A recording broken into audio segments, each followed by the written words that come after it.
कारक कौन है?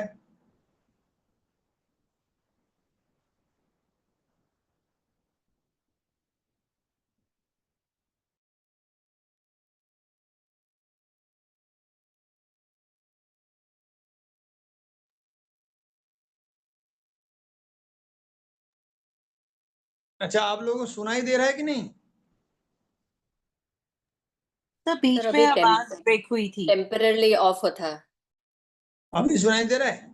जी अब क्लियर सर। हाँ, तो बताइए मुझे, सेल्फ कॉन्फिडेंस का कारक कौन है? सूर्य।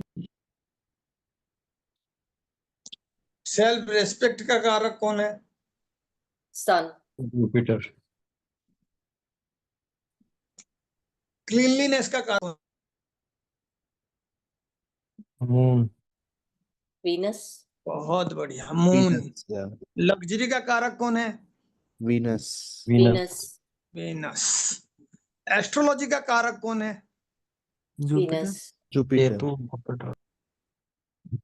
सुना हो, ये सब समझने के लिए हमें जो है ना, हाउस थ्योरी का भी थोड़ा बहुत समझ होना चाहिए, ताकि ना आप आराम से कारक के साथ इनको कनेक्ट कर लोगे। जैसे धन का भाव कौन सा होता है? सेकंड। Second house. और कालपुरुष कुंडली में सेकेंड हाउस कौन से साइन में पड़ता है? टॉरस। टॉरस। और उसका स्वामी कौन है? वीनस। शुक्र। शुक्र। और उसमें कौन एक्सल्टेड होता है, यानी सबसे पावरफुल उस साइन में? पाइसेस। मून, है ना। शुक्र कहाँ पे एक्सल्टेड होता है? तो पाइसेस है, लेकिन मैं सेकेंड भाव का बात कर रहा हूँ, सेकेंड हाउस। सॉरी सॉरी तो सर। इसीलिए सेकेंड हाउस में जो आपका एक्सल्टेड होता है प्लैनेट, वो है चंद्रमा। तो आप देखो, धन का कारक जब पूछा गया ना, तो आपके दिमाग में ऑटोमेटिक आंसर्स आना चाहिए। क्या है? धन का कारक चंद्रमा और शुक्र, है ना। लेकिन मैं कहूंगा कि आपके पास धन जो है बहुत दिनों तक रहेगा, यानी ये long life, blessed with lot of money, lot of wealth. अब बताओ, इसका कारक कौन बनेगा? सैटर्न। सैटर्न। तो आपको ये सारे कनेक्शंस को समझने के लिए जो की वर्ड्स है ना, उसी के साथ उन प्लैनेट्स को एसोसिएट करना होगा। जैसे चंद्रमा है, चंद्रमा का नेचर क्या है? चंद्रमा is strength wise always a fluctuating planet, isn't it? yeah waxing and waning waxing and वेनिंग। 15 दिन तक वो जीरो से जो है टॉप स्पीड पे, यानी अपने हाईएस्ट इंटेंसिटी पे पहुंचता है अप टू पूर्णिमा। अगेन उसका इंटेंसिटी कम होके जीरो कब हो जाता है? अमावस्या में। अमावस्या आज अमावस्या इसका मतलब है कि जो चंद्रमा धन को रिप्रेजेंट कर रहा है, जो सेकेंड हाउस में एक्सल्टेड होता है, वो अगर धन का सिंगल कारक हुआ ना, तो आपके पास पैसा हमेशा आएगा और जाएगा, है ना। लेकिन उसमें स्टेबिलिटी कब आएगा? जैसे हम लोग क्या करते हैं, बिल्डिंग बनाते हैं, स्ट्रक्चर बनाते हैं, और उसके जो ऊपर कमरे फ्लैट्स बनते हैं ना, उसके डिजाइन को चेंज करते रहते हैं, but we never change the base foundation, है ना। यूजुअली फाउंडेशन चेंज नहीं होता है, सारे चेंजेस मेन स्ट्रक्चर को छोड़ के होता है। तो जो भी वो प्लैनेट उस साइन का लॉर्ड होता है ना, वो फिक्स स्ट्रक्चर है। तो इसीलिए जो फिक्स कारक है ना एक्चुअल में धन का, वो शुक्र है। बात समझ रहे हो?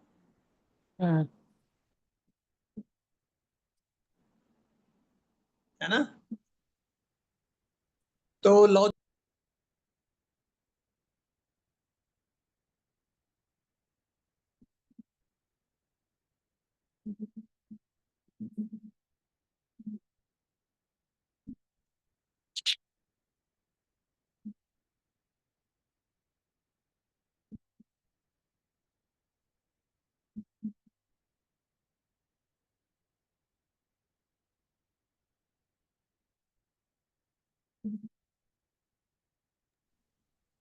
हेलो, हाँ जी अभी आवाज आई। कौन होगा हाउस उसका कालपुरुष कुंडली में पर्सनालिटी का कारक? 1 Anybody who can say Mars. Mars, क्योंकि मार्स जो है फाउंडेशन है ना। लेकिन वहां पे एक्सल्टेड कौन होता है? Sun.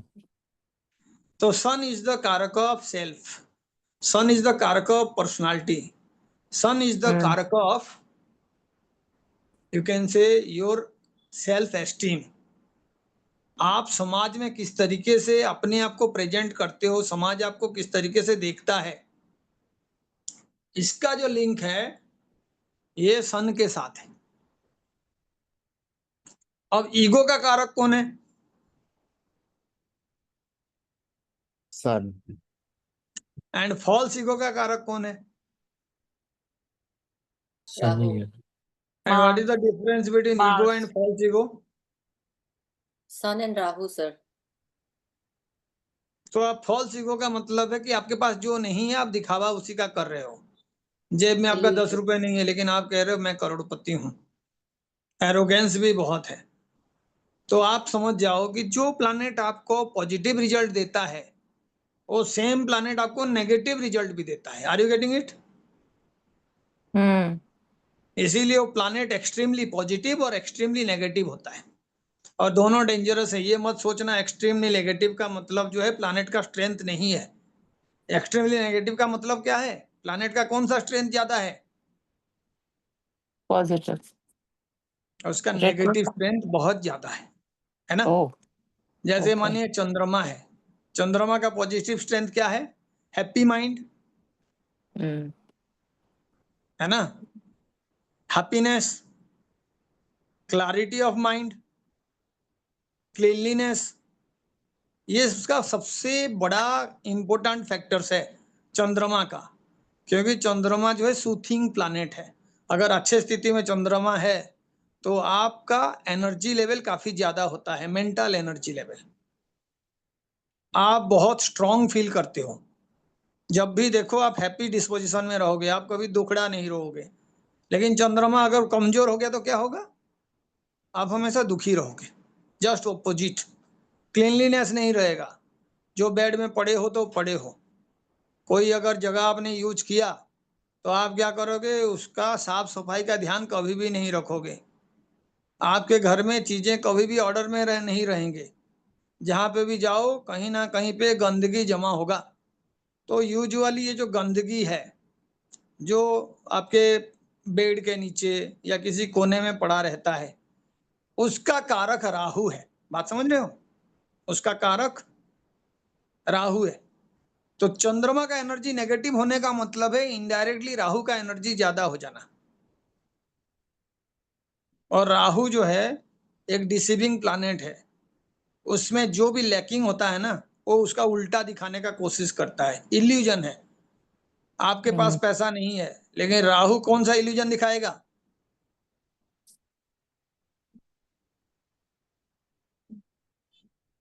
आपके पास बहुत पैसा है, आप अंदर से बिल्कुल अच्छा इंसान नहीं हो, लेकिन राहु कैसे रिप्रेजेंट करेगा? False आप symmetry सबसे type. अच्छा इंसान हो। इल्यूजन का मतलब यही है, जो नहीं है वही दिखना। मैं लाइट के बारे में बार बार कहता हूं, जो लाइट का थ्योरी है, कोई भी ऑब्जेक्ट आपको ग्रीन दिख रहा है इसका मतलब है बाकी जो सारे कलर है ना वो उस ऑब्जेक्ट ने एब्जॉर्ब कर लिया है, लेकिन एक ही कलर को वो जो है रेडिएट कर रहा है। कौन सा कलर? Green. तो उसके Vibrant. पास क्या है?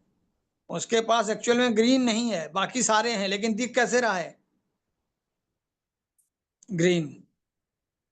तो इल्यूजन का मतलब यही है, आपके पास वो चीज नहीं है लेकिन आप ऐसे शो कर रहे हो जैसे वही आपके पास है। और ये राहु का सबसे बड़ा पहचान है ना। आप देखना जो पॉलिटिशियंस हैं उसको राहु रिप्रेजेंट करता है ना। और आप देखना कोई एक्सीडेंट वगैरह हो जाए या कोई लोगों के साथ किसी तरीके का जास्ती हो गया, दुख उनको पहुंचा है, तो नेता सबसे पहले वहां पहुंचते हैं और वो इस तरीके से दिखावा करते हैं कि जैसे मानो उनके घर का ही कोई अपना जो है चल बसा है। लेकिन the truth is something else.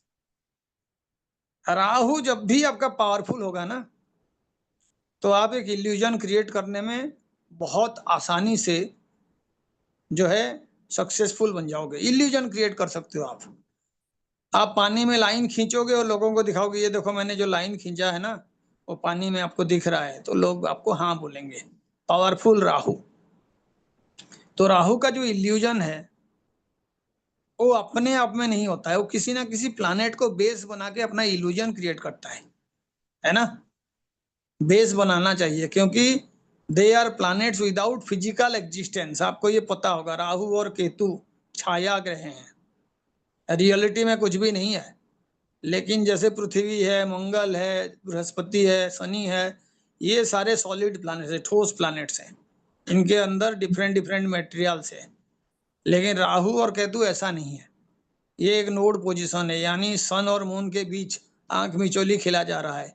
कभी मून दिखेगा कभी नहीं दिखेगा, नॉर्थ साइड में पोजीशन, साउथ साइड में पोजीशन। तो ये जो राहु और केतु हैं ये एक्चुअल में आपके चार्ट में एनर्जी बूस्टर है। इसका मतलब क्या है, घर में आपका हर तरीके का इलेक्ट्रॉनिक सामान है, फ्रिज है, टीवी है, कूलर है, एसी है, लेकिन आप किसी को भी यूज नहीं कर पा रहे हो। कौन से कंडीशन में आप यूज नहीं करते हो?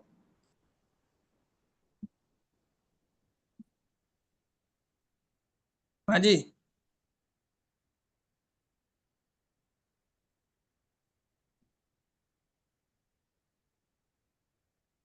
Sir, please can you repeat the question, sir?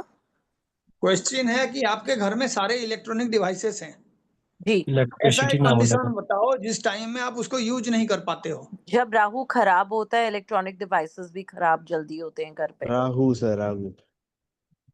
Sir तो मार्स राहु के पास तो इलेक्ट्रिसिटी बाद है में तो आएंगे। एक्चुअल आंसर क्या है? मेरे सर पास में मार्स सारे इलेक्ट्रिसिटी। इक्विपमेंट्स हैं लेकिन मैं यूज इलेक्ट्रिसिटी नहीं नहीं कर पा होने रहा पर हूँ। Sir mercury. Mars is electricity. Energy नहीं होगी सर। तो करंट नहीं है, isn't it? जब हम्म, आपके पास एनर्जी नहीं है, करंट नहीं है, तो आप इन तमाम चीजों को यूज नहीं कर पाओगे, जबकि वो हैं। एक दूसरा कंडीशन अलग है, राहु खराब होगा तो इलेक्ट्रॉनिक्स गैजेट खराब होते हैं। लेकिन मेरा जो प्राइमरी सवाल था कि घर में कोई भी इलेक्ट्रॉनिक्स या इलेक्ट्रिकल इक्विपमेंट्स है हम यूज नहीं कर पाते, तो उसका जनरली जो रीजन होता है वो लैक ऑफ इलेक्ट्रिसिटी होता है। तो ये जो आपका प्लानिटरी सिस्टम है, राहु और केतु, ये आपके इलेक्ट्रिक सिस्टम है। The energy supplied by the connection of Rahu and Ketu. उसका कारण ये बताते हैं कि जब हम दुनिया में वापस आते हैं तो वापस आने का वजह ही राहु होता है। Y? Sir, Rahu is desire, and we are incarnated to fulfill those desires and karma. और हमारे डिजायर्स अगर फुलफिल नहीं हुए, the planet responsible is Rahu, and because of that आप उस डिजायर को पूरा करने के लिए दोबारा जन्म लेते हो। तो इसीलिए राहु जो है हमारा मृत्यु का भी कारण है और पुनर्जन्म का भी राहु ही कारण है। जीव किसको रिप्रेजेंट करता है, या जीव को रिप्रेजेंट करने वाला प्लैनेट कौन है? Rahu, second house. Rahu. Rahu जीव को रिप्रेजेंट नहीं करता है। जो आपका जुपिटर है उसको जीव कहा जाता है, ठीक है, जीव, जुपिटर। और राहु जो है काल है, जुपिटर को नष्ट करने वाला प्लैनेट। ऐसे ही आत्मा का रिप्रेजेंटेशन कौन करता है? सन। Sun. सूर्य। मन का कौन रिप्रेजेंटेशन करता है? चंद्रमा, है ना। तो आप हम्म, देखो सूर्य, चंद्रमा और जुपिटर ये ऐसे प्लैनेट हैं जो जीवन से जुड़े हुए प्लैनेट हैं। जब तक आत्मा शरीर में प्रवेश नहीं करता तब तक जीव का कोई मीनिंग ही नहीं है। आत्मा जब कोई शरीर में प्रवेश करता है तभी जाके जीव का सृष्टि होता है। और उसके बाद उसका मन, उसके हार्ट को रिप्रेजेंट करने वाले जो फंक्शन, उसका माइंड चलाने वाले जो फंक्शन है, जो प्राइमरी फंक्शन है। कई लोग होते हैं कोमा में रहते हैं, जो ब्रेन डेड हो जाते हैं लेकिन वो जिंदा होते हैं। और जुपिटर चल रहा है लेकिन the moon is not working. बात समझ रहे हैं? Brain dead. तो इसीलिए जब भी राहु का ट्रांजिट बीएनएन में इस तरीके से हो कि Rahu is actually having a relationship, trinal और strong relationship with 3 life giving planets. कौन कौन से हैं? अभी बताया मैंने, Sun, सूर्य, Moon, Jupiter, चंद्रमा और जुपिटर, Jupiter. तब इंसान का मृत्यु होने का चांसेस बहुत ज्यादा होता है। ठीक है, इसीलिए उसको ड्रैगन हेड भी कहते हैं। काल सर्प जो दोष कहा जाता है, उस सर्प का हेड कौन सा होता है? Rahu, Rahu. And which is the tail? Ketu. Ketu. Ketu. Ketu. इसीलिए जब भी राहु आपके प्लैनेट्स के ओर मूव कर रहा है, जिसके ओर जा रहा है, यूजुअली चाहे वो उसका दोस्त हो या दुश्मन हो, वो डेफिनेटली उसके कारकत्व में नुकसान पहुंचाता है। ये चेक करके आप देख लेना। जैसे मेरा राहु है 11th में बैठा हुआ है, तो ये कौन से हाउस के ओर मूव करेगा? 10th के ओर। तो 10th हाउस में मेरा सैटर्न है, आपका भी कोई प्लैनेट होगा। इसका क्या मतलब हुआ? आपको डेफिनेटली कोई चीज अचीव करने के लिए जरूरत से ज्यादा मेहनत करना पड़ेगा, जरूरत से ज्यादा कर्म करना पड़ेगा। मैक्सिमम कर्म आपका विदाउट रिजल्ट वाला होगा, या बहुत सारा टाइम एक पर्टिकुलर रिजल्ट पाने के लिए आपको वेस्ट करना पड़ेगा। Rahu moving towards a planet, Rahu चंद्रमा के ओर मूव कर रहा है, उस इंसान का प्रॉब्लम कहां पे होगा? मानसिक। मानसिक प्रॉब्लम भी होगा, फाइनेंशियल प्रॉब्लम भी होगा। क्यों? क्योंकि मैंने आपको कहा सेकेंड हाउस में एग्जल्टेड होने वाला, धन को रिप्रेजेंट करने वाला प्लैनेट कौन है? एक है चंद्रमा, है ना।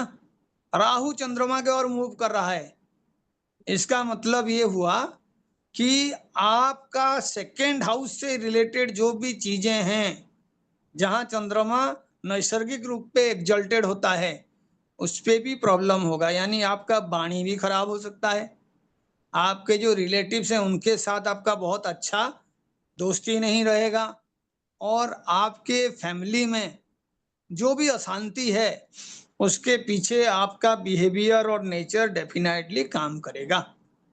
बात समझ रहे हैं?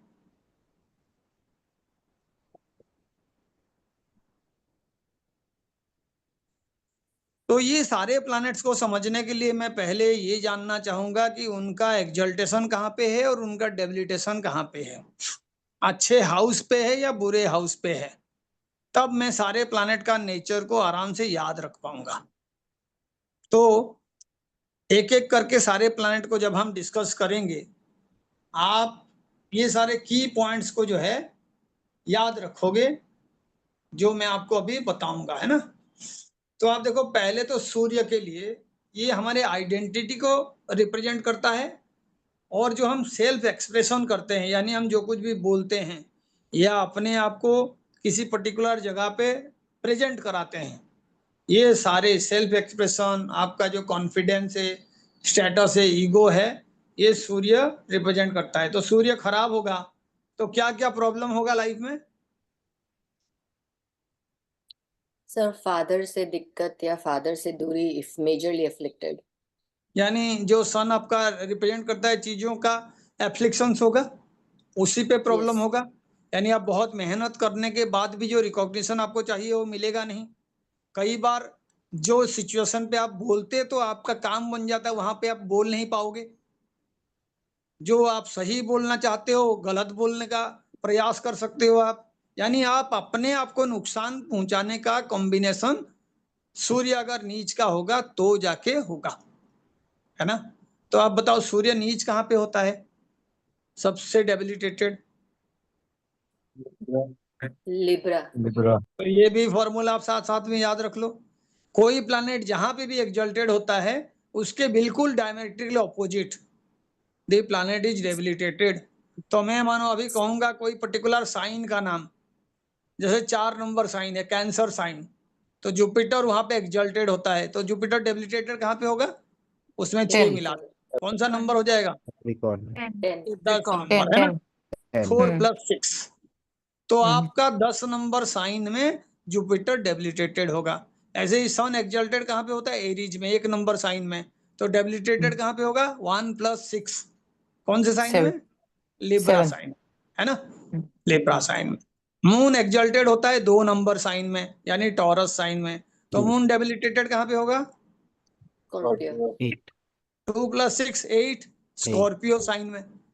तो अब जब हम ये समझ रहे हैं तो कौन प्लैनेट किसके साथ कंपैटिबिलिटी बना नहीं सकता है, उसको समझना आपको आसानी से आ जाएगा। तो आप देखो चंद्रमा जो है 2 नंबर साइन में एक्सल्टेड होता है, लेकिन केतु जो है वो 8 नंबर साइन में ओन साइन भी मानता है और क्लासिक के हिसाब से एक्सल्टेड भी होता है। क्लासिक कहता है 9 नंबर साइन में भी जो नोड है केतु वो एक्सल्टेड होता है। तो आप देखो चंद्रमा जहां पे डेबिलिटेटेड हो रहा है वहां पे केतु एक्सल्टेड हो रहा है। इसका मतलब चंद्रमा एनर्जी को नेगेटिव करने वाला प्लैनेट कौन सा हुआ? Ketu. केतु। जहां पे आपको दुख पहुंच रहा है और दूसरे इंसान को खुशी पहुंच रहा है, इसका मतलब क्या हुआ? आपका दुख का कारण वो प्लैनेट बन सकता है ना? एक कॉन्टेस्ट में एक खिलाड़ी हार गया, वो दुखी है। किसके वजह से दुखी है? जो वहां पे खुश है उसी के वजह से वो दुखी है, यानी जो विनर है। तो जिस प्लैनेट का साइन में विनिंग पोजीशन होता है उसके ऑपोजिट में उसका हारने वाला स्थिति होता है। तो जो ऑपोजिट वाला प्लैनेट है जो वहां पे विन कर रहा है उनके बीच हमेशा एनिमिटी रहेगा या नेगेटिव रिलेशनशिप रहेगा। ठीक है, तो जुपिटर का नेगेटिव रिलेशनशिप किसके साथ है? सैटर्न के साथ, जहां वो नीच हो जाता है, यानी आपका एनर्जी जो है बिल्कुल वीक हो जाता है। तो आप समझ जाओ जुपिटर का एनर्जी क्या है। जुपिटर और राहु ये दोनों प्लैनेट एक्सपांशन के कारक हैं। किसके कारक हैं? एक्सपांशन का मतलब Expansion. वृद्धि का कारक है ना? कारण तो यह है कि Jupiter is the largest planet. हमारे सोलर सिस्टम में सबसे लार्जेस्ट साइज में बड़ा प्लैनेट जो है वो जुपिटर है। तो that is why that is the karak of expansion. और वो एक्सपांशन के साथ साथ हायर लर्निंग का भी प्लैनेट है, क्योंकि वो 9th हाउस का स्वामी है कालपुरुष कुंडली में, and 9th house is associated with higher learning. जो आपका फिलोसॉफी वाले सब्जेक्ट है ना उस सारे को जुपिटर रिप्रेजेंट करता है। जुपिटर मैथमेटिकल कैलकुलेशन नहीं करता। जहां पे मैथमेटिकल कैलकुलेशन नहीं चाहिए वो तमाम सब्जेक्ट जहां पे एनालिसिस करना है, एक्सप्लेन करना है, फिलोसॉफी समझाना है, तमाम चीजों को रिप्रेजेंट करने वाला प्लैनेट जुपिटर है। तो एक्सपांशन का कारक का मतलब है कि कोई प्रश्न आपने पूछा तो जुपिटर कभी भी कम शब्दों में उत्तर नहीं देगा। व्हाई? एक्सपैंड करके बात करेगा सर। एक्सपांड करके बात करेगा। तो आप देखो जुपिटर के ऑपोजिट एनर्जी कौन सा है? Capricorn. बुध है ना? उधर तो आपने देख लिया कि जुपिटर जो है 4th में पावरफुल होता है, 10th में सबसे कम होता है, लेकिन जो ऑपोजिट एनर्जी है उसके हिसाब से जब देखोगे तो जुपिटर का साइन कौन सा हुआ हायर एजुकेशन के लिए? 9th house. और उसका ऑपोजिट कौन सा हो जाएगा? Gemini. थर्ड। तो बुध जो है वो एक्सपांड करके आंसर नहीं करता है, बुध जो है डिप्लोमेटिक आंसर करता है, छोटे से आंसर। जो चीज जुपिटर को 50 शब्दों में लिखने और समझाना है, the very thing can be explained bye mercury using less than 10 words. इसीलिए कहा जाता है कि मरकरी जो वाणी का कारक है वो अगर 12th में आ गया तो आपको अपना वाणी जो है वेस्ट नहीं करना चाहिए, क्योंकि वो टेंडेंसी आपका होगा खर्च करने का, जरूरत से ज्यादा बोलना, जरूरत से ज्यादा समझाना, जो एक्चुअल में मरकरी का टेंडेंसी नहीं होना चाहिए। इंटेलिजेंट मरकरी का टेंडेंसी है कम शब्दों में अपने बात को रखना। लेकिन जुपिटर जिस भी हाउस में होगा उस हाउस से रिलेटेड बहुत सारे रिजल्ट आपको मिलेंगे। वो पॉजिटिव भी हो सकता है और नेगेटिव भी हो सकता है, किसी भी हाउस में हो। प्राइमरीली जुपिटर जो है एक्सपांशन का कारक है। खर्च के भाव में रहा जुपिटर तो क्या एक्सपांड होगा? अच्छा। तो लोग दिखावे का खर्चा करते हैं। जब जुपिटर 12th हाउस में बैठ जाए या 12th को एस्पेक्ट भी कर ले तो आप देखना कई बार जुपिटर क्या है, सारे मंगल कर्म जितने होते हैं, अच्छे कर्म, घर में शादी हो रहा है, ब्याह हो रहा है, किसी का व्रत हो रहा है, जो आपके धार्मिक रिचुअल्स होते हैं, सबको रिप्रेजेंट करता है, क्योंकि 9th हाउस का लॉर्ड है। कालपुरुष कुंडली का, और वो अगर 12 के साथ रिलेशन कर दिया तो पता चला आप शादी में कोई गए हो, आपका मीन्स जो है इतना नहीं है, 2000 खर्च करना आपके लिए ठीक भी है, लोग बुरा भी नहीं मानेंगे, लेकिन आप वाही लूटने के लिए 2000 की जगह पे 20,000 भी खर्च कर दोगे और सोचोगे भी नहीं कि मुझे ये पैसे को बाद में कैसे एडजस्ट करना है। खर्च करने के टाइम में आप कर दोगे, क्योंकि इंटेलिजेंस कौन से प्लैनेट रिप्रेजेंट करता है? मर्क्यूरी। मर्क्यूरी। तो बुध का अपोजिट एनर्जी है वो। धर्म के रिलेटेड, कोई रिचुअल्स के रिलेटेड कोई भी काम होगा और आप वहां पे दिखावा करके खर्च कर रहे हो, तो उसका एक कारण ये है कि आपका मरकरी जो है डेबिलिटेटेड है। बात समझ रहे हैं? Yes sir. इंटेलिजेंट डिसीजन लेने के लिए मरकरी, तो मरकरी कहाँ पे एक्सल्टेड होता है? अपने खुद के साइन में, वर्गो में। कालपुरुष कुंडली में कौन से हाउस में? 6th house. 6th हाउस में। और डेबिलिटेटेड कहाँ पे होता है? 12th हाँ house। 12th में।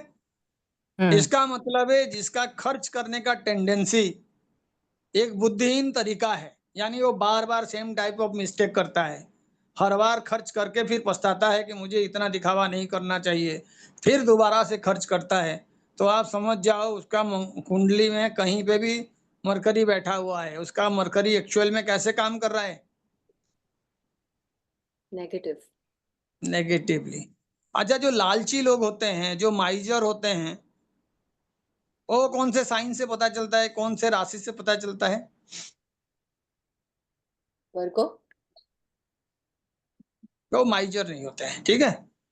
मरकरी जो है एक अच्छा प्लैनेट है, ये जितने भी आपके लाइफ में सारे नेगेटिव गुण हैं, इसको खराब प्लैनेट ही रिप्रेजेंट करते हैं। जैसे झगड़ालू स्वभाव है, कौन रिप्रेजेंट करेगा? Mars. Rahu. Mars. Mangal and Rahu. जैसे आइसोलेटेड होके बिल्कुल अलग थलग पड़ना, ग्रुप में शामिल नहीं होना, अपने जो फैमिली के गैदरिंग से वहां पे भी बढ़ चढ़ के हिस्सा नहीं लेना, अपने दुनिया में खोए रहना, किसका काम है? सैटर्न। मून केतु। सैटर्न का। के ठीक है, तो ये सैटर्न जो है एक अजब तरह का सैटर्न है। आप देखो सैटर्न जो है वीनस के साइन में एक्सल्टेड होता है, ठीक है, और वीनस जो है लग्जरी का कारक है, वीनस जो है हैप्पीनेस का कारक है, वीनस इंटरनल सेल्फ कॉन्फिडेंस का कारक है। जो भी ब्रांडेड कपड़ा आप पहनते हैं, जो अच्छे होटल में आप रहते हैं, तमाम चीजों का कारक वीनस है। लेकिन उसी के साइन में सैटर्न एक्सल्टेड होता है, लेकिन सैटर्न वाले लोग पुराने कपड़ा पहनना पसंद करते हैं, बहुत ज्यादा शो ऑफ नहीं करते हैं। उनको देख के कभी आप नहीं कह सकते हो कि ये बहुत रिच हो सकता है। बहुत सारे लेबर क्लास के और छोटे लेवल के जो वर्कर्स होते हैं उनके साथ सैटर्न का बहुत अच्छा अगर रिलेशनशिप है, बहुत सारे लोग उसके ऑर्डरली हैं, काम कर रहे हैं, उनको मैनेज कर रहा है, तो आप समझ जाओ वो लेबर यूनियन का जो सेक्रेटरी होगा या आपका जो उनका नेता होगा, वो सारा किससे रूल्ड होते हैं? सैटर्न। तो उन्हीं के तरह ड्रेस पहनते हैं, ठीक है, उन्हें दिखावा करना है कि भाई हम भी आप ही के तरह हैं, हम आपके साथ हैं, आपसे अलग नहीं है, उनका वो लीडर बनते हैं। सैटर्न शो ऑफ करना नहीं चाहता। जैसे मानो कोई धार्मिक आप अनुष्ठान करना चाह रहे हो, तो कुछ लोग होते हैं लो प्रोफाइल रखते हैं, उसको घर में ही करेंगे, पूजा पाठ करेंगे, जिसको दक्षिणा नहीं दे दिए। लेकिन कुछ लोग होते हैं पंप एंड शो करते हैं, यानी उनके चार जो है माइक लग जाएगा, 50 लोगों को बुला लेंगे, बड़े बड़े जो है यज्ञ का वो अनुष्ठान करेंगे। तो आप ये समझ जाओ कि जुपिटर जो है ना इसको करा रहा है, और उसमें मरकरी का इंटेलिजेंस बिल्कुल जीरो है, पंप एंड शो। जबकि आपको अगर किसी तरीके से भक्ति करना है, डिवोशन है, तो डिवोशन का कारक कौन हो सकता है? Anybody who can say? Venus. Moon. Ketu. जो आपके आइसोलेशन है और साथ में किसी तरीके का ऐसा रिचुअल जिसको आप छुपा के करना चाहते हो, वो केतु है। लेकिन डिवोशन का जब बात आता है, it deals with the heart, और हार्ट का कारक कौन है? मून। सूर्य। मून। 5 नंबर घर जो है ना, ये रियल में डिवोशन का कारक है। पूर्व पुण्य 9th से 9th है, तो आपका रियल में हार्ट बताएगा कि आप किस तरीके से एक्चुअल में भक्ति करते हो, आपका डिवोशन कौन से लेवल का है। लेकिन जो पंप एंड शो है वो कहाँ से पता चलेगा? Jupiter. राहु। बाबा आपके 12th हाउस से पता चलेगा। Are you getting it? इसीलिए आप देखे ना, बहुत सारे जो बड़े बड़े लोग हैं ना, जो एक्चुअल में डोनेशन करते हैं, अब जब अगर उनका हिस्ट्री ढूंढोगे तो किसी को पता नहीं होता वो कहाँ पे पैसा दिए हैं। इसको कौन सा डोनेशन कहते हैं? एनोनिमस डोनेशन, है ना। इसका मतलब 12th हाउस बहुत अच्छा है। लेकिन अगर 12th हाउस खराब है तो आप कई बार देखना हॉस्पिटल में जाते हैं 5-6 लोग, और जो पेशेंट है 2 केला पकड़ा के बिल्कुल ऐसा फोटो लेते हैं जैसे मानो केला नहीं, वो गोल्डन केला दे रहे हैं उनको।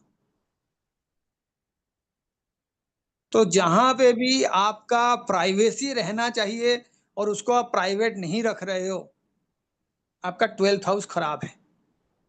आप कई बार अननेसेसरी खर्चा भी करोगे, और कई बार जिन चीजों को छुपा के रखना चाहिए आप उसी का ही पब्लिसिटी करोगे, है ना। तो आप देख लो 12th में एक्सल्टेड कौन होता है? वीनस। Pisces. Venus. तो इसका मतलब है जो सबसे रिचेस्ट लोग हैं, जो एनोनिमस डोनेशन करते हैं, जो चैरिटी चलाते हैं लेकिन उसका कहीं पे प्रचार नहीं करते हैं, उनका वीनस बहुत अच्छा होता है। और जहां पे भी जुपिटर वहां पे चला गया, जबकि वो उसका ओन साइन है, वो खर्च दिखावा के लिए करेगा। और खास करके तब जब मरकरी खराब हो। तो आप देखिए जुपिटर के लिए, जैसे मैंने एक्सपांशन का कारक कहा, ऑप्टिमिज्म का भी कारक जुपिटर है और लक का भी कारक जुपिटर है, क्योंकि भाग्य का स्थान कौन सा होता है? 9th house. तो इसीलिए 9th हाउस जुपिटर का साइन है सैजिटेरियस कालपुरुष कुंडली में। ये सर। जबकि कई लोग शनि को भाग्य का कारक बताते हैं। कर्म कारक शनि है, लेकिन भाग्य को अपडेट करने वाला भी प्लैनेट शनि है, क्योंकि जो भी आपके हाउस है उसके नेक्स्ट हाउस उसके क्वालिटी को एनहेंस करता है। आपको हेल्थ को एनहेंस कौन करेगा? सेकेंड हाउस का अफेयर्स, है ना। आपका खाने पीने का जो क्वालिटी है, किस तरीके का नॉरिशिंग खाना आप खा रहे हो। आपका खाना खराब है तो आपका हेल्थ खराब होगा। हेल्थ अच्छा है का मतलब है कि you are also having a very good diet. तो इसीलिए भाग्य को बढ़ाने वाला प्लैनेट जो है शनि है। कर्म के थ्रू ही भाग्य बढ़ता है, और ज्यादा भाग्य के ऊपर बिलीव करने से कर्म खराब हो जाता है ना। कई लोग हैं Yes. हर चीज में कैलकुलेशन करते रहते हैं, मेरा किस्मत कब अच्छा होगा, मुझे क्या चाहिए, कैसे चाहिए, भाग्य के भरोसे। जिनका भी शनि भाग्य के स्थान में बैठा हुआ है, 9th हाउस में बैठा हुआ है, तो आप समझ जाओ आपका कर्म ही भाग्य है।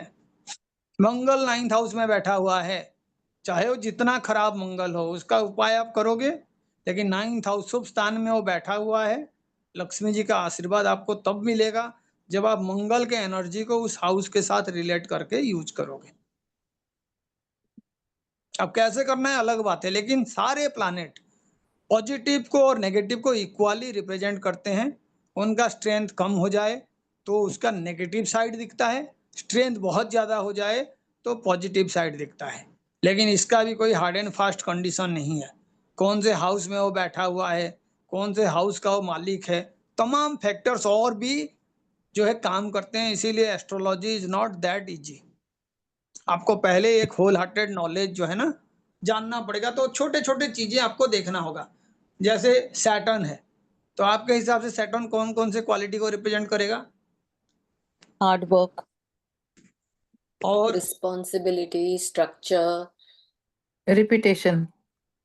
discipline. क्या है? कंसिस्टेंसी। कंसिस्टेंसी। तो आप देखो जो भी चीजें ओवर द पीरियड बनाया जा सकता है, रातों रात नहीं बनाया जा सकता, वो सारे सैटर्न है ना।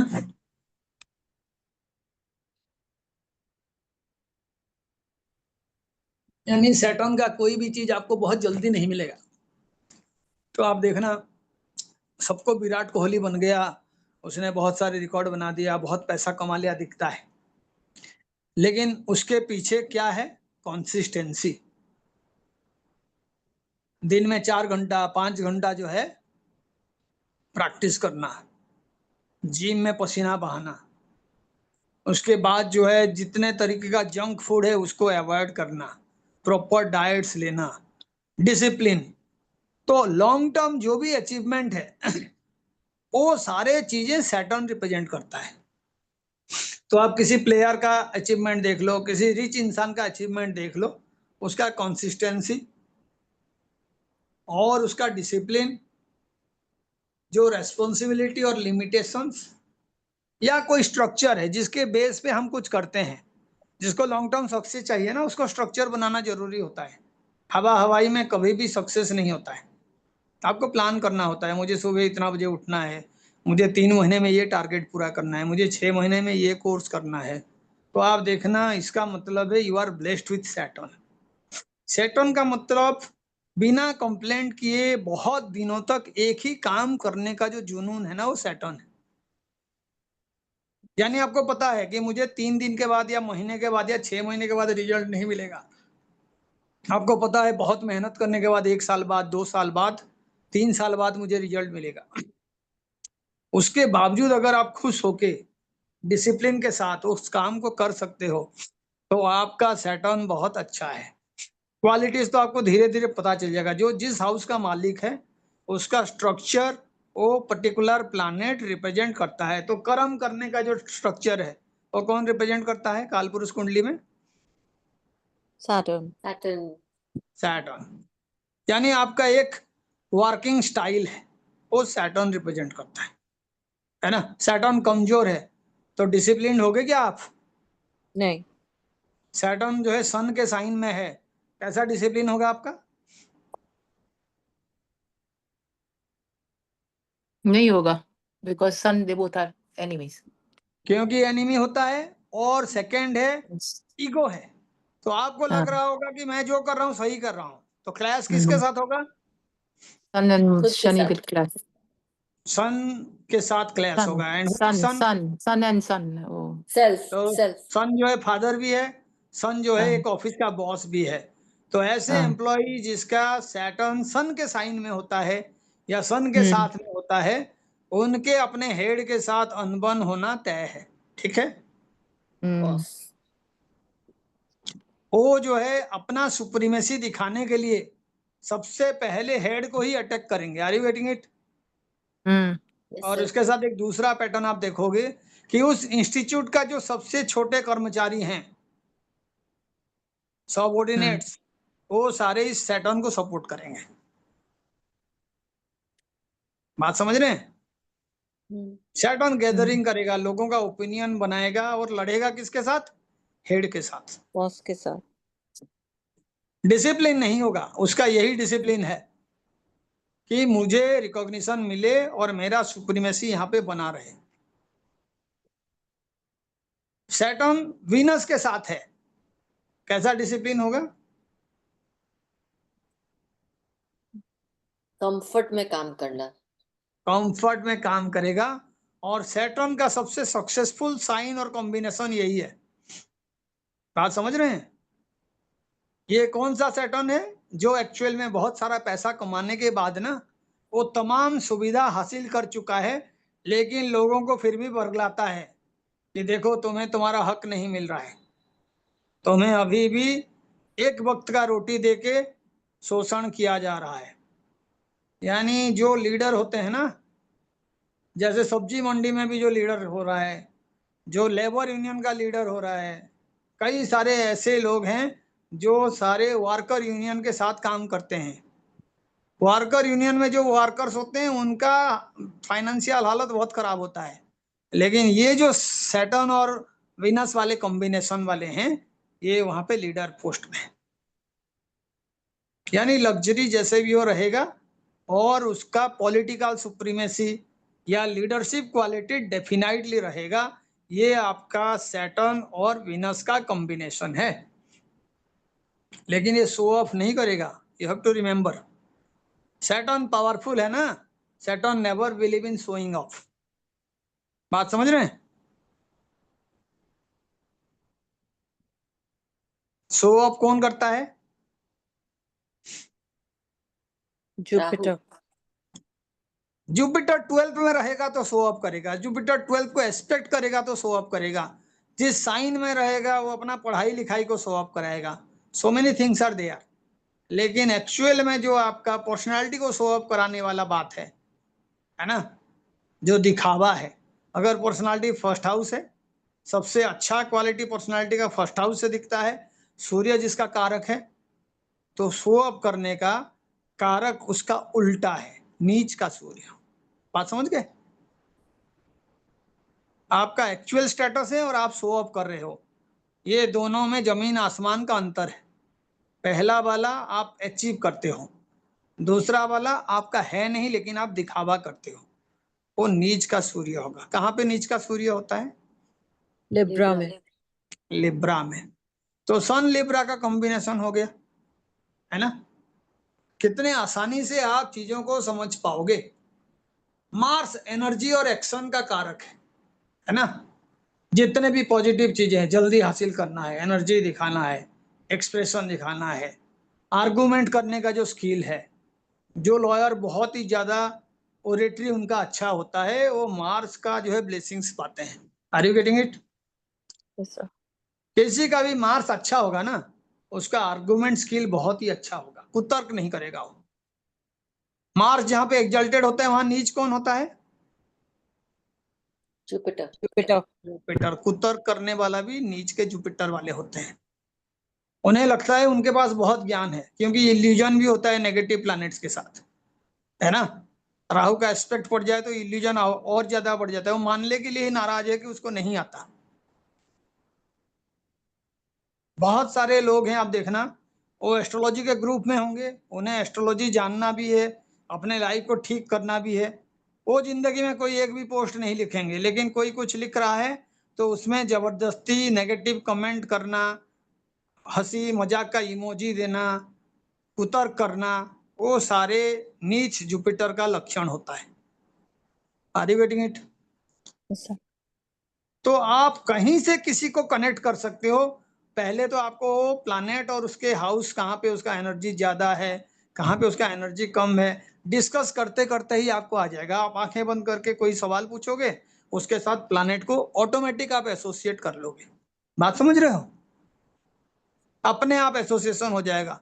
एक इंसान को आप मेडिटेट करने के लिए कहोगे, डू मेडिटेशन, 5 मिनट शांति से आंखें बंद करके बैठो, और आप क्या करोगे, कैमरा ट्रैप लगाओगे और उनको देखोगे कि कौन आंखें खोल रहा है। जिसका केतु खराब होगा ना, वो 20 सेकंड बाद आंखें खोल लेगा।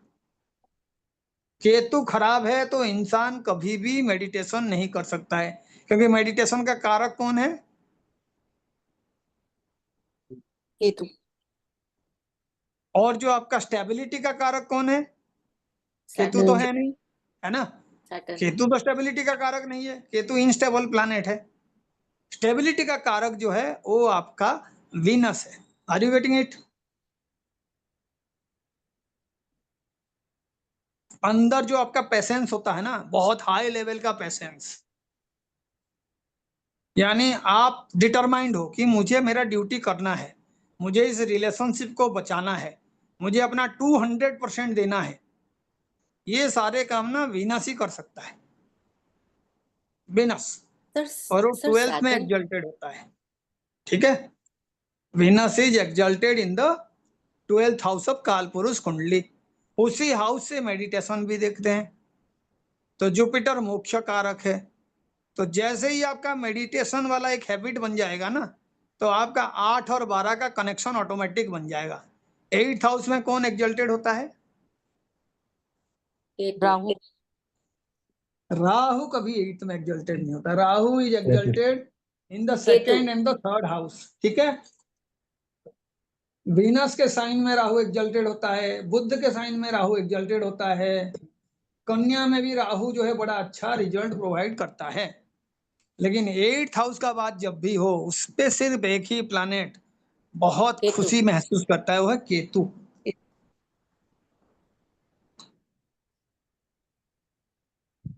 लेकिन साथ में केतु आइसोलेशन का कारक है।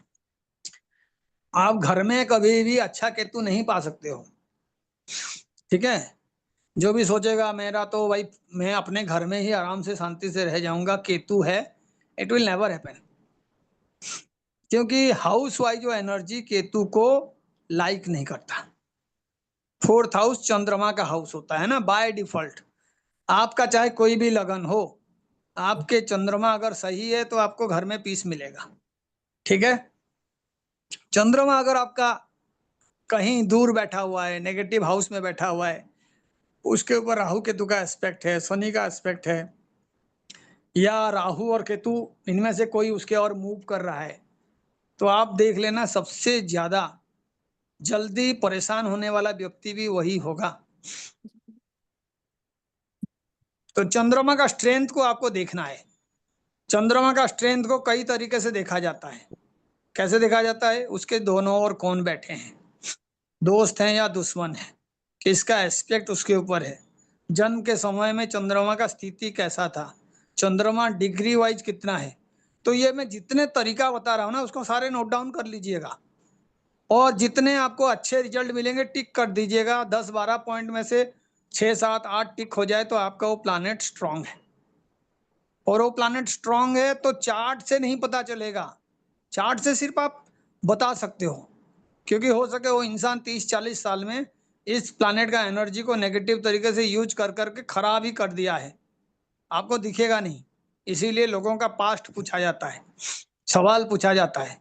आपका सूर्य अच्छा है और आप कोई गवर्नमेंट जॉब में नहीं हो, आपका कोई स्टेटस नहीं है, आपके गांव में कोई आपको जानता ही नहीं है, तो फिर आपको पूछा जाएगा आपका फादर क्या करते हैं, क्योंकि सूर्य फादर का भी कारक है ना। आप देखो अभिषेक बच्चन का सूर्य अच्छा होगा, कैसे पता चलेगा? Father is क्योंकि very उसके well known. फादर रिनाउंड है। लेकिन सूर्य अगर उसका रियल में अच्छा होता तो अभिषेक बच्चन भी एक जो है बहुत बड़ा नाम होता बॉलीवुड में, and that is not true, isn't it? Yes, sir. सूर्य अच्छा होने का दो मतलब हुआ, फादर का स्थिति अच्छा होना या खुद का पोजीशन अच्छा होना। तो आपको इसीलिए पास्ट पे भी जाना है कि वो इंसान उस एनर्जी के साथ किया क्या है, क्योंकि आपको एक बात समझ में आना चाहिए एस्ट्रोलॉजी के बारे में कि जितने लोग एक ही टाइम में एक ही जगह पे पैदा होते हैं ना 50 किलोमीटर के रेडियस में, वो सारे सक्सेसफुल नहीं होते हैं।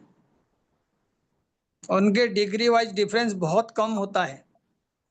ट्विन वाला बात हर कोई पूछता है, सर हम दोनों ट्विन्स हैं लेकिन हमारा नेचर बिल्कुल अलग है। तो इसीलिए ये ग्रह और नक्षत्र सारे फेल हो जाते हैं कर्मा के सामने, क्योंकि आपने ऐसा कर्म किया है कि आपका रास्ता ही दूसरे से अलग हो गया है। जन्म के समय में जो भी आपके प्लैनेट के प्लेसमेंट था वहां तक तो सब कुछ सही है कि आप लोगों को इक्वल फुटिंग में चांसेस मिला है। लेकिन अब आपको 40 साल हो गया, आपका नाटाल चार्ट जो है 40 साल पहले बना था, तो 40 साल के बाद का जो रिजल्ट है वो आपके 10th हाउस के ऊपर डिपेंड करेगा, सैटर्न के पोजीशन के ऊपर डिपेंड करेगा, सैटर्न से 10th हाउस के ऊपर डिपेंड करेगा कौन से प्लैनेट को एक्चुअल में आपने यूज किए हो। बात समझ रहे हो?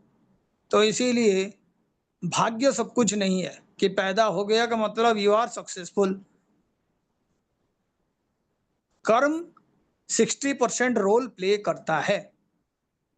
अभी आपको एस्ट्रोलॉजी सीखना है। अब मैं दिन में 50-100 पेज पढ़ लेता हूँ, कहीं पे एक पोस्ट लिख लिया, आपको 1-1 घंटा 1.5 घंटा पढ़ाया, तो मेरा प्रैक्टिस जो है आपसे ज्यादा हो रहा है।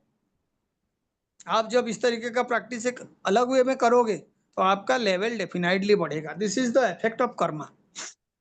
कर्म का रिजल्ट आपको मिलेगा या नहीं मिलेगा उसके लिए फॉर्मूला हम आगे बताएंगे, लेकिन आपको ये सारे की पॉइंट्स जो है समझना है और याद करना है, ताकि आप किसी के बारे में भी प्रिडिक्ट कर सकते हो। मरकरी अच्छा है तो आप इंटेलिजेंट होंगे, आपका बोलने का कला होगा, मैस्मराइज कर दोगे आप बोल के। कोई भी टॉपिक का डिस्कशन चल रहा है, जिसका मरकरी अच्छा होता है टॉपिक बदल देता है, और एक सवाल पूछ लेगा, टीचर अपना पढ़ाई छोड़ के ना उसी को एक्सप्लेन करने में लग जाएगा। मरकरी अच्छा है। डिप्लोमेसी, मरकरी का साइन ही ऐसा है, जेमिनाई साइन है, लड़का और लड़की दो लोगों को रिप्रेजेंट करने वाला साइन है। यानी मरकरी जो है साइमल्टेनियसली दो चीजों को कर सकता है विद इक्वल अथॉरिटी। बात समझ रहे हैं? Yes, sir. जिसका मरकरी अच्छा होगा वो मल्टीपल बिजनेसेस कर सकता है। और आपको ना 9 के 9 प्लैनेट अच्छा होने का जरूरत नहीं है। सिर्फ एक प्लैनेट भी अच्छा हो जाए और उसके एनर्जी को आपने यूज कर लिया, तो 9 प्लैनेट का अच्छा एनर्जी होने के बावजूद भी वहां पे वो नहीं पहुंच पाएगा जहां पे आप पहुंच जाओगे। क्योंकि सक्सेस का एक सिंपल सा रूल है, जितने सिंप्लीफाइड मेथड होगा ना उतना ज्यादा सक्सेसफुल होंगे आप। 9 प्लैनेट है, वो किसी को नहीं मानेंगे। कई बार आप देखना वर्ल्ड क्रिकेट में टीम बनाते हैं, सबसे बड़े बड़े प्लेयर, अच्छे अच्छे प्लेयर हर टीम का ले लेते हैं और वो हमेशा हार जाते हैं, देखे हो ना। क्योंकि सारे एग्जल्टेड लोग ना एक दूसरे को कभी भी रेस्पेक्टफुली डील नहीं करते। उन्हें लगता है वही एग्जल्टेड है, वही पावरफुल है। तो इसीलिए सारे पावरफुल में आज किसी ने चार्ट शेयर किया था, मैंने देखा 5 प्लैनेट एग्जल्टेड हैं और 34 साल में पूछ रहा है मैं जॉब कब करूंगा, है ना। अभी मैंने लिखा कि 11th का लॉर्ड बन गया, 6th का लॉर्ड बन गया, 3rd का लॉर्ड बन गया, एग्जल्टेड भी बने। चांसेस बहुत है कि आप लाइफ में उस प्लैनेट का एनर्जी को यूज नहीं कर पाओगे और सक्सेसफुल नहीं हो पाओगे। बहुत सारे लोगों का हालत यही है, क्योंकि उन्हें लगता है एग्जल्टेड का मतलब हमें प्लेट में सजा के कोई कुछ दे देगा एंड विल हैव इट। ऐसा नहीं है। जब तक आप एक पर्टिकुलर डायरेक्शन में प्लान करके कर्म नहीं करोगे, आपका डेस्टिनेशन जो आप प्लान किए हो वहां नहीं पहुंचोगे। आपका राहु फुलफिलमेंट का कारक नहीं बनेगा। इस जन्म में आपका अनफुलफिल्ड डिजायर रहेगा, you have to get birth again. और जहां पे आपका ये जन्म मृत्यु का सिलसिला खत्म होना है, इसका मतलब आपका कोई डिजायर नहीं है, आपने सब कुछ अचीव कर लिया। आप अकेले में आराम से मेडिटेशन भी कर सकते हो, आइसोलेटेड भी रह सकते हो, एनोनिमसली अपना सारा प्रॉपर्टी डोनेट भी कर सकते हो। You have achieved the state of Ketu. तो आपको फ्रीडम मिल जाएगा, अब दोबारा से पैदा नहीं होंगे। तो इसीलिए राहु को कंट्रोल करने वाला केतु, क्योंकि उसके ऑपोजिट में वही है। राहु एग्जल्टेड है तो आपके सारे विशेष फुलफिल होते जाएंगे। केतु एग्जल्टेड है, जो जो विशेष आपने बनाया था कुछ दिन के बाद आप महसूस करोगे मुझे चाहिए नहीं। पहले लगता होगा कि मैं सारा मटेरियल पोजीशंस इकट्ठा कर लूं, लेकिन जब केतु हावी हो जाएगा ना तो आपको लगेगा ये दुनिया नश्वर है, ये मैकेनिकल मटेरियल चीजों का कोई जरूरत ही नहीं है, उसके बियॉन्ड भी दुनिया है। आपको आइसोलेटेड रहना, लंबे दौर तक कोई मंत्रा को चांट करना, मेडिटेशन में बैठे रहना, समाधि में जाना बड़ा अच्छा लगेगा। ये रेयर कंडीशन है, 0.0001% लोग इस स्थिति में जाते हैं। बाकी को सब रैट रेस, हमारे जैसे लोगों को पैसा चाहिए, शोहरत चाहिए और पैसा कमाना है, तो राहु वाला एनर्जी हावी है। तो जो प्लैनेट आपका पावरफुल है, पहले तो देखो कि वो प्लैनेट कहाँ बैठा है, उस हाउस को प्यूरिफाई करना आपका काम है। सिंपल है एस्ट्रोलॉजी का रूल। आपको पैसा चाहिए तो देखो आपका कारक प्लैनेट कहाँ बैठे हैं। जैसे मानिए मैंने कहा पैसे का कारक चंद्रमा है और पैसे का कारक जो है शुक्र है, मानो मैंने कहा नेचुरल कारक। तो मैं देखूंगा शुक्र कहाँ पे है, तो मेरा 12th हाउस में है, तो मुझे लॉन्ग टर्म इन्वेस्टमेंट करना है। चंद्रमा है 7th हाउस में, तो मुझे जो है बिजनेस करना है, मेरे स्पाउस को किसी बिजनेस में शामिल करना है, 7th हाउस को एक्टिवेट कराना है। अगर वो प्लैनेट किसी तरीके से कमजोर है, खराब है, तो मुझे उसके रिलेटेड डेटी का मंत्रा चांट करना है।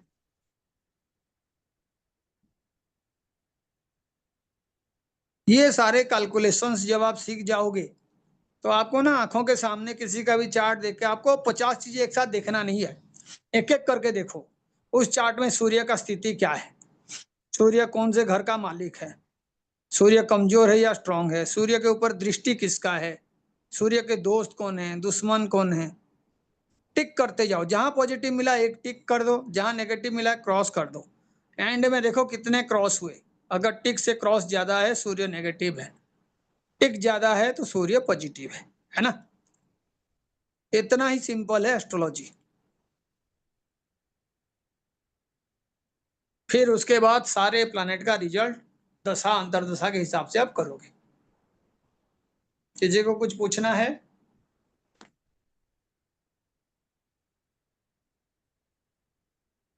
हेलो। Yes sir. हाँ जी, पूछिए। आराम से पूछिए, टॉपिक के बाहर भी होगा तो भी चलेगा। नमस्ते गुरुजी, आज Jupiter sun and moon in alignment, इसकी क्या सिग्निफिकेंस है? अजय, ये जो अलाइनमेंट है सभी के लिए है, किसी स्पेसिफिक के लिए है?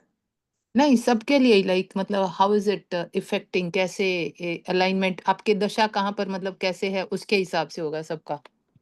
हाँ, तो ये सभी के लिए अलग अलग होगा ना। अच्छा। Are you getting it? तो हाँ, जो वेटिंग अलाइनमेंट का बिकॉज। हम बात कर रहे हैं, हाँ, वो अर्थ में भी कई सारे लोग जो अलग अलग पार्ट में रहते हैं उनके लिए अलग अलग पोजीशन में होगा। बिल्कुल। कारण क्या है, अभी हमारा इंडिया में जो टाइम हुआ है किसी दूसरे जगह पे और टाइम होगा। जी। तो इसीलिए पहले तो अलाइनमेंट को समझने के लिए हमें हाँ। जो है एक्चुअल में वैदिक एस्ट्रोलॉजी का जो पार्ट हम अभी यूज कर रहे हैं उसका हम्म। सहारा लेना नहीं चाहिए। Are you getting it? अच्छा। उसके लिए अलग एस्ट्रोलॉजी है। अच्छा। जब भी आप ये ग्रुप एक्टिविटीज के लिए हम बात करते हैं तो लोग हाँ, क्या हाँ। करते हैं, सब जो है नेटाल चार्ट में देखने का कोशिश करते हैं। वो सही नहीं हम्म। है ना। ओके, ठीक है। आपको नेटाल चार्ट में तभी देखना है कोई इंडिविजुअल पूछ रहा है तो। ओके। फॉर एग्जांपल जैसे मानिए आपने पूछा कि सर आज ये हम्म। अलाइनमेंट है, सन हम्म। जुपिटर मरकरी का मानो अलाइनमेंट है। तो सबसे हम्म। पहले मैं क्या करूंगा, एक सिंपल सा रूल अप्लाई करूंगा कि हम्म। मेरा दशा इनमें से किसी का चल रहा है क्या। अच्छा। तो जैसे मेरा जुपिटर का दशा चल रहा है तो मैं देखूंगा हम्म। किसी का अंतर्दशा चल रहा है क्या।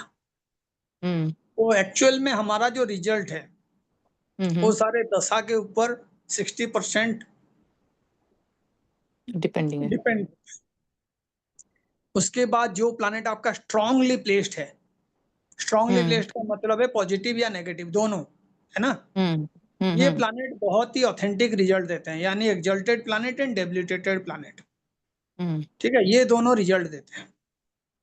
तो हम्म। आप पहले नक्षत्र लेवल पे जाके देखोगे कि ये एक्चुअल में बैठे तो कोई साइन में है लेकिन कौन से नक्षत्र में बैठे हैं। ओ। और उसी हाउस का रिजल्ट को आप चेक करोगे देखने के लिए। वो भी एक सिस्टम है जहाँ पे वो तो दशा लंबा है। सेक्टर बनाया जाता है ना। जैसे मेरा जुपिटर है तो मैं मेरे हाँ। नाटाल चार्ट में देखूंगा जुपिटर जेमिनाई में बैठा हुआ है। तो इसका हाँ। मतलब है कि आज के डेट में जो पोजीशन है जुपिटर का वो मेरे फर्स्ट हाउस में आ रहा है। ठीक है, हाँ। ऐसे ही सूर्य का पोजीशन है वो भी फर्स्ट हाउस में आ रहा है, क्योंकि मेरे हाँ। दशा जो है जुपिटर का है तो 1 नंबर मैंने बता दिया। लेकिन हम्म। जुपिटर सन मेरा 10 नंबर का दशा है तो हम्म। 10th लॉर्ड भी मेरे फर्स्ट हाउस में आ गया, है ना। अच्छा। हाँ। ऐसे ही मैं दूसरा भी देख लूंगा और मैं इसी हम्म। तरीके से देखूंगा कि क्या अच्छे हाउसेस एक्टिवेट हो रहे हैं, यू आर अच्छा। Expecting good result. खराब ओके। हाउसेस हैं, you are expecting a negative result. उसमें भी ओके। स्ट्रेंथ अलग अलग होता है। जो नक्षत्र हम्म। स्वामी होता है वो उसका पावर ज्यादा होता है। तो आपके दशा सिस्टम में जो आपके सेकेंड लॉर्ड है ना, इसका मतलब है महादशा लॉर्ड एंड अंतरदशा लॉर्ड। तो अंतरदशा लॉर्ड को बहुत पावरफुल कहते हैं। अच्छा। कारण क्या है, महादशा लॉर्ड बहुत लंबा टाइम के लिए काम करता है ना। हम्म। इसलिए वो सिर्फ एक डायरेक्शन पर्टिकुलरली बताएगा कि क्या क्या अचीव कर सकते हो आप उस दौरान, लेकिन ओके। वो अचीवमेंट में बहुत बड़ा रोल प्ले नहीं करेगा। हम्म। दशा लॉर्ड इतना पावरफुल नहीं होता है। अंतर दशा लॉर्ड बहुत पावरफुल होता है और इवेंट प्रत्यंतर दशा में होता है। ठीक है, ओके, समझ गए। तो हाँ, इसको दिखाएंगे और बात करेंगे। अभी इसको हम ठीक मिक्स है। नहीं करेंगे इसके बारे में। हाँ, नहीं, इट इज बहुत डेप्थ में है, समझ गई। हाँ जी, हाँ जी। It is not on the top part. ठीक है। हाँ, anybody else? Sir, I have three small questions related to the class only. एक कि डिसिप्लिन का कारक इज सन एंड सैटर्न दोनों। इसीलिए ओके। मैंने शुरू में कहा था कि जो कारक हैं, एक जी प्लैनेट जरूरी नहीं है एक ही कारक को रिप्रेजेंट करे। एक प्लैनेट 5 कारकों को रिप्रेजेंट कर सकता है और सेम कारक को भी कई सारे प्लैनेट रिप्रेजेंट कर सकते हैं। एग्जाम्पल में हमने पहला ही एक एग्जाम्पल लिया था धन भाव को लेके। तो कारक जी मैंने चंद्रमा को यूनिटीज। बताया था और शुक्र को बताया था, है ना। जी जी हम्म। जी तो जी। डिसिप्लिन आपका 10th हाउस से देखा जाता है ना। जो आपका वर्क का हाउस है, खास करके वर्क का डिसिप्लिन। लेकिन डिसिप्लिन एक बहुत ही बड़ा टर्म है, खाली वर्क का डिसिप्लिन नहीं है, आपका डे शेड्यूल का भी डिसिप्लिन देखा जाता है कि दिनचर्या कैसा है। कहाँ से Sixth house. देखोगे? Sixth house. 6th house. कौन स्ट्रांग होता है वहां पे? बुध। 6th house Mercury. तो मर्क्यूरी होता है नेचुरल कारक, लेकिन 6th हाउस में आप देखना शनि कई बार strong जो है शत्रुहंता योग बनता है जब नेगेटिव प्लैनेट्स वहां पे रहते हैं। राहु भी रह हाँ। जाए, शनि भी रह जाए, मंगल भी रह जाए, तो शत्रुहंता योग बनाते हैं, है ना। तो आप अच्छा। देखो डिसिप्लिन का कारक का जब आप बात करोगे तो इसका मतलब है किस तरीके का डिसिप्लिन। जो डॉक्टर का डिसिप्लिन है वो अलग है, जो लॉयर का डिसिप्लिन है वो अलग है ना। और जो पॉलिटिशियन का डिसिप्लिन है वो अलग है। पॉलिटिशियन अगर अपना सारा प्लान सच्चाई जाके खड़े होके बोल देना कि जी मैंने जो बोला था 50 दिन में काला धन वापस लाऊंगा, नहीं तो मुझे चौराहे पे रख के आप जो है जो भी सजा दोगे मिलेगा, और मैं फॉरेन से इसको उठा लाऊंगा उसको उठा लाऊंगा। तो अगर वो मानो 14 के बाद 15 में ये बोल दिया होते मैं बुला नहीं पाया मुझे सजा दे दो, तो देश सजा दे चुका होता है ना। तो पॉलिटिशियन का डिसिप्लिन अलग होता है, उसको उसको मेंटेन करना है। लॉयर का डिसिप्लिन अलग होता है, उसका होता है कि भाई क्लाइंट से पैसा लिया, क्लाइंट मर्डर भी किया है, उसको डिफेंड करेगा, है ना। डॉक्टर का डिसिप्लिन ऐसे ही होता है, चाहे एक जो है दुनिया का सबसे बड़ा टेररिस्ट भी उसके पास आ जाए, जिसको दुनिया चाहता है मर जाए, लेकिन डॉक्टर का डिसिप्लिन है उसको जिंदा कराएगा। तो ये जो डिसिप्लिन है ये एक बहुत ही डिसीविंग वर्ड है। जो मेरे लिए डिसिप्लिन है वो आपके लिए इनडिसिप्लिन है ना। तो उसको ढंग से हमें डिसाइड करना है। करने के लिए तो सब कुछ है, सूर्य का भी डिसिप्लिन है, मून का भी डिसिप्लिन है। मून का डिसिप्लिन क्या है? दूसरों को अननेसेसरी दुख नहीं देना, दूसरे का खुशी का कारण बनना। कोई दुखी है तो उसका दुख का फायदा नहीं उठाना, ये मून का डिसिप्लिन है ना। जुपिटर का डिसिप्लिन है कि कोई आपसे ज्ञान मांग रहा है, वो आया हुआ है आपके पास, तो आपको जो पता है उसको बताना, उसके ज्ञान को एक्सपांड कराने के लिए गुरु का रोल प्ले करना।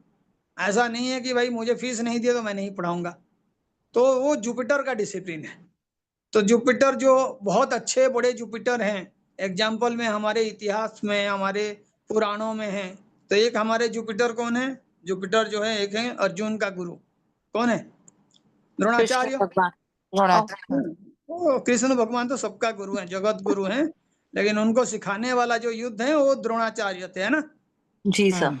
और द्रोणाचार्य को ऐसे लगा कि भाई मैं इतना पढ़ाने के बाद एक एकलव्य है जो मेरा मूर्ति को पूजा करके अर्जुन से भी ज्यादा बड़ा अच्छा धनुर्धर बन गया है, तो मैं उसका उंगली कटवा देता हूँ। वो उसके लिए गुरु का डिसिप्लिन था, है ना।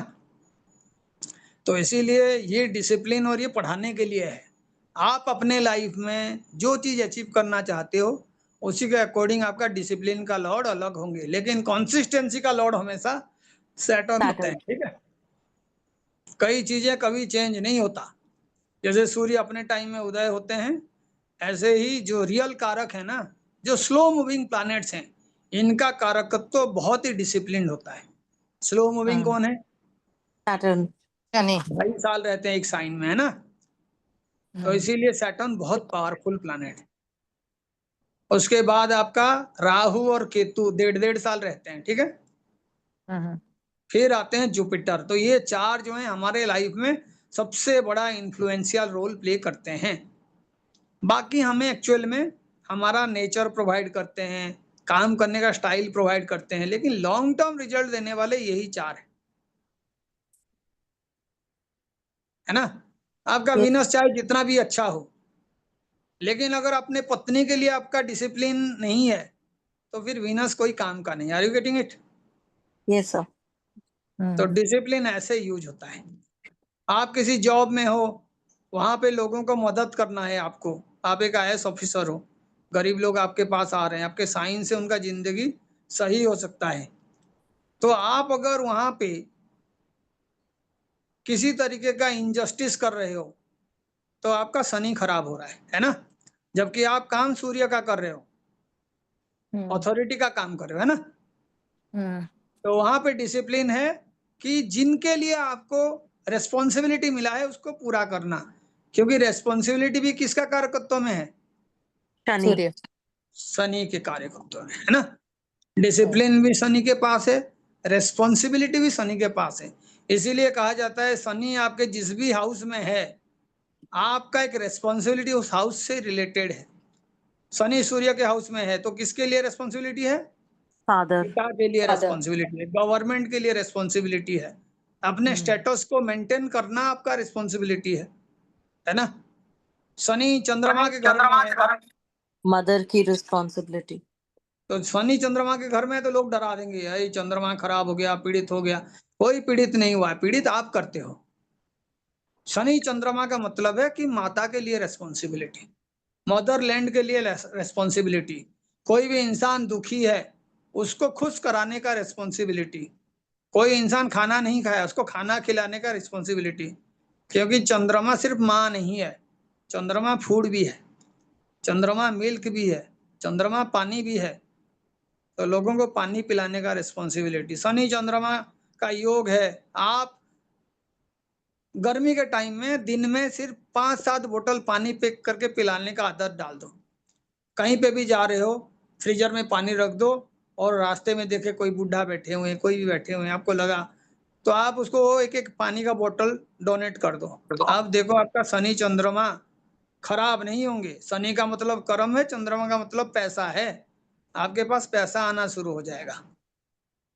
हर प्लैनेट का 50 कारकत्व होते हैं, आपको जो चाहिए उसी रूप में आपको प्लैनेट का दर्शन मिलेगा।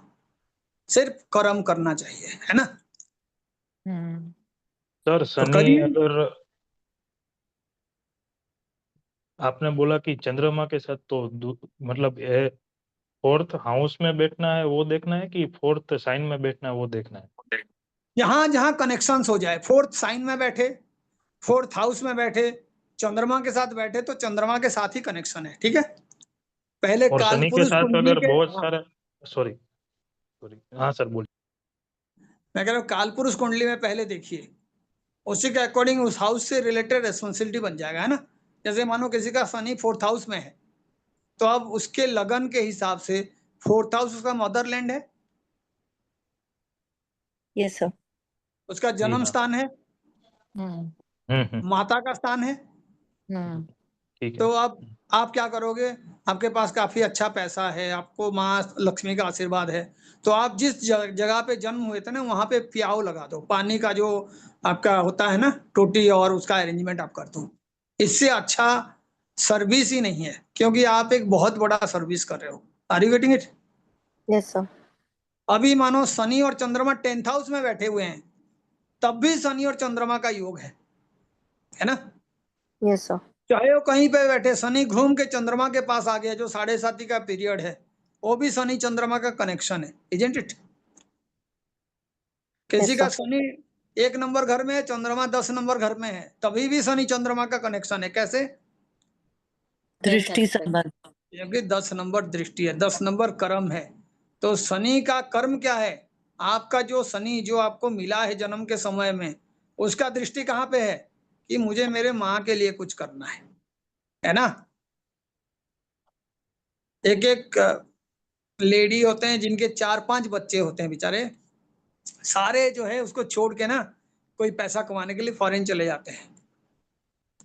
2-3 साल पहले का बात है, मुंबई में एक फ्लैट में देखा गया, कई दिनों से जो है अखबार बाहर पड़े हुए हैं, वहां पे कोई झांकने नहीं जा रहा है। जब वहां पे दरवाजा खोला गया तो देखा एक लेडी का 8 महीना का गला हुआ स्केलेटन पड़ा हुआ है, 8-10 महीने का या 2 साल का। पता चला तो उसका बेटा जो है यूएस में डॉक्टर है। तो आज के डेट में हमारे देश का स्थिति इतना खराब है कि आप वृंदावन जाओ, मथुरा जाओ, कोई भी पूजा धार्मिक जगह पे जाओ, उसमें आप देखना कितने माँ और बूढ़े बाप जो है ना, वो बेचारे अकेले भीख मांगे वहां पे जीवन यापन कर रहे हैं। वृद्धाश्रम में लोगों का भीड़ बहुत ज्यादा है। हम लोग ना एक जो है ना झूठ बोलने का जो मशीन वाला देश नहीं है, वही है। आप अगर देखोगे तो हमारा सिस्टम ऐसे ही चलता है। भाषण देने के लिए बहुत है, लेकिन जब आपको कोई कर्म करने का मौका मिले, कुछ करने का हो, तो वो लोग जो एक्चुअल में घर में ही रिचुअल्स नहीं कर पाते हैं, माँ बाप को रेस्पेक्ट नहीं दे पाते हैं, वो जाके मंदिर में सूर्य भगवान को, गणेश जी को, हनुमान जी को परेशान करते रहते हैं घंटी पीट के जोर जोर से कि भगवान हमारा ये फुलफिल करा दो।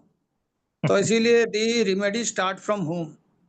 जिसे भी लाइफ में कुछ करना है ना, उसको दूर झांकने का जरूरत नहीं है, अपने ही घर से रिलेशनशिप का पहला जो रेमेडी है उसको शुरू करो।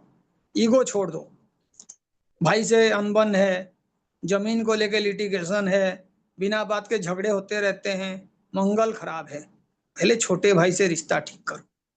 कहाँ पे भी जाते हो आपको लोग जो है मजाक उड़ाते हैं, कोई रेस्पेक्ट नहीं देता, आपको कोई भी चीज टाइम पे मिलता नहीं है, तो आपका सूर्य खराब है। पहले पिता का ध्यान दो। कहीं पे भी जाते हो, पैसा भी मिल रहा है, सब कुछ है, लेकिन मन उदास है, पता ही नहीं चलता मैं दुखी क्यों हूँ, हर दूसरे दिन लगता है आज सुसाइड कर लूं, चंद्रमा खराब है। तो पहले माँ का ध्यान दो, कुछ लोगों को पानी पिलाओ, कुछ लोगों को दुख में शामिल हो, अपना दुख सभी को मत बताओ। जहाँ पे भी जाओ सिर्फ अपना गाना गाना शुरू मत करो, मैं बर्बाद हूँ, मैं जॉब नहीं करता। शनि खराब है, इसका मतलब है कि आप कर्म नहीं कर रहे हो। तो पहले घर से बाहर निकलो, जॉब ढूंढ लो। किसका शनि 7th हाउस में है, मैरिज हो नहीं रहा है, सबसे पहले वो कर्म ढूंढना चाहिए। एक जॉब कर ले, बिजनेस कर ले, कुछ भी कर ले, 5 पैसा कमाए, उसका 7th हाउस एक्टिवेट होगा। सिंपल है, इतना ज्यादा कॉम्प्लेक्स नहीं है जितना लोग बताते हैं। और जो लोग बताते हैं उनको आप जाके देखो, उनमें से बहुत कम लोग हैं जो सक्सेसफुल हैं। रियलिटी में आप चेक करो, जितने एस्ट्रोलॉजी पढ़ा रहे हैं, जितने बाबा बने हुए हैं, उसमें से 90% फेल हैं। उसको खुद को रिमेडी करना चाहिए पहले, है ना। तो आप फिर कर्म करते जाओगे तो पता नहीं चलेगा। जैसे कहते हैं गुल्लक में 2-2 रुपए 5-5 रुपए भी डालोगे तो ओवर द पीरियड बहुत हो जाता है। बीच बीच में निकलता है अखबार में कि पिता ने जो है 10 रुपए का 50 शेयर खरीदा था, बेटा जो है 300 करोड़ का मालिक बन गया। होता है ना, ओवर द पीरियड हर चीज का एक मल्टीप्लाइंग वैल्यू होता है, एक्सपांशन का वैल्यू होता है। अभी करोगे तो आपका कर्म भी एक्सपांड होगा, 30 साल के बाद आपको अच्छा रिजल्ट नहीं मिलेगा। आपके पापा ने अच्छा रिजल्ट किए हैं तो आपको अच्छा रिजल्ट मिला है, यही है। आप नहीं करोगे तो आपके बच्चों को मिलेगा। Astrology is that simple. ठीक है, तो पहले तो हर हाउस को समझने का और प्लैनेट को समझने का कोशिश करो कि वो एक्सल्टेड कहाँ होता है। उससे आपको नेचर पता चल जाएगा उस प्लैनेट का, और फिर रिमेडी करते रहना। प्लैनेट खराब है तो आपका नेचर सुधारो, उसका मंत्र जाप करो। प्लैनेट अच्छा है तो उसके एनर्जी को प्रिजर्व करो, उसको वेस्ट मत करो। जैसे चंद्रमा आपका अच्छा है, पानी वेस्ट मत करो।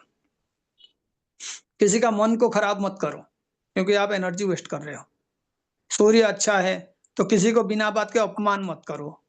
फादर को रेस्पेक्ट करो, जब भी मौका मिले फादर से बात करो। उनको जो पसंद है वो चीज उनसे कराओ। और कोई रिमेडी चाहिए नहीं। ये सारे जो बाकी रिमेडीज है ना, ये सिर्फ एस्ट्रोलॉजर के लिए है ना। किसी ने कहा 1 महीने में करोड़पति बनने का तरीका मैं बताता हूँ। तो लोगों ने कहा क्या है, कहते हैं 10 रुपए में किताब खरीद लो, उसमें लिखा हुआ था 30 दिन में करोड़पति बनिए। अब वो इंसान बना नहीं, उसने कहा भाई आपने तो बताया था उपाय, काम नहीं दिया। कहता है ये किताब मैंने लाखों बेच दिया है तो मैं तो करोड़पति बन गया हूँ, है ना। तो आप लोग भी उपाय ढूंढिए, आपके आंखों के सामने है, और हम लोग बात करते रहेंगे क्योंकि हर क्लास में वो सारे फॉर्मूला जो यूजुअली रियल सेंस में यूज होगा हम उसको डिस्कस करेंगे, and will definitely find something worth learning. आज के लिए इतना ही, और मैं अभी भी उड़ीसा में घूम रहा हूँ तो 2-3 दिन में वापस आऊंगा। Will have very good classes using the laptop and the other methods. लेकिन मैं चाहता हूँ ताकि आपका इंटरेस्ट बना रहे। So thank you so much for joining me. Namaskar Thank to you all of so you. much, sir, for a Thank you, wonderful sir. class, sir. Thank you, sir. Thank you so much, sir. Namaste. Namaste, Namaskar. Guruji. Namaskar, sir. Namaskar.